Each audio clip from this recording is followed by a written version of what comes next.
चिल्लो चापल बन्दै अनि अब बोल्न पनि धेरै बोल्नु भनेको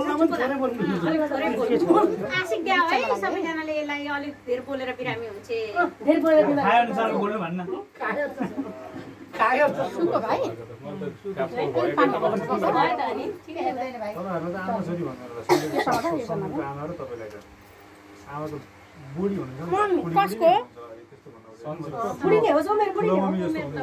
त्यतिखेरै गएर बिचारा खाना दिनु हामीले ठ्याक्कै ठुलो मम्मी जस्तै त्यति गरेर त्यो वर्षा घर पनि गएको थियो स्वभाव पनि त्यस्तै त्यस्तै रहेछ घरै गएको भन्दैछ सन्दीप बर्गाछमा बस्थ्यो नि त त्यो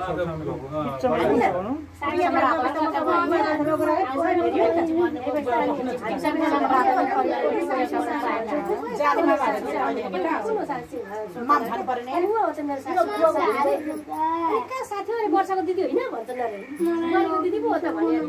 त्यसो भन्छ सारा त दिदी जस्तै अनि साथी भन्छ अनि साथी दिदी भर्खरै हुनुहुन्छ त अनि सरस्वती र फेरि एउटा हाम्रो ज्वाइँको आमा चाहिँ ट्याक्क एउटै उमेर जस्तो क्या अझ उहाँ भर्खरको देखिनु हुँदो रहेछ मैले फोटो यसो विचार गरेको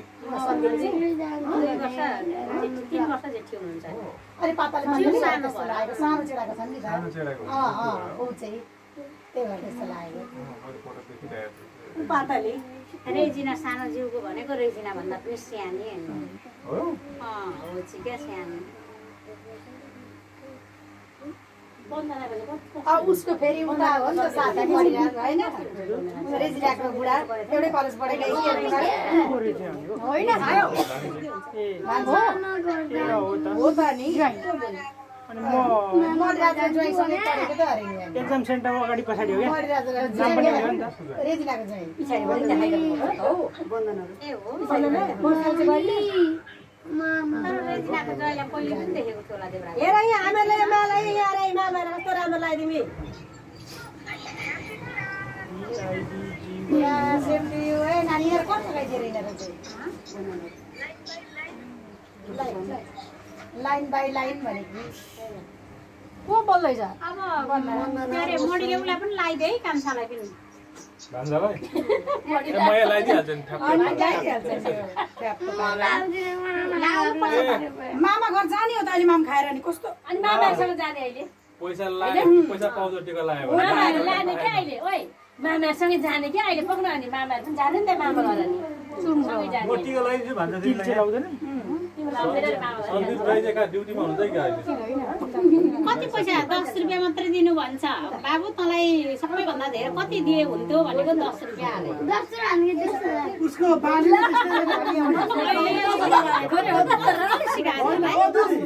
उसको बालीले त्यस्तै रहेछ अस्ति हामी भाजी घर गयौँ बुढाले के भन्नु भने छोइमा त देख्या अनि सरको कान्छा छोरालाई तँलाई चाहिँ कति दिए खुसी हुन्छस् भनेको 100 अरे अहिले 10 रुपैयाँ अनि यो चाहिँ 10 रुपैयाँ बाबाको छोरा 1000 रुपैयाँ टाबेलले एक पनि दिन्छ 1000 हो त रे मेरो छोरा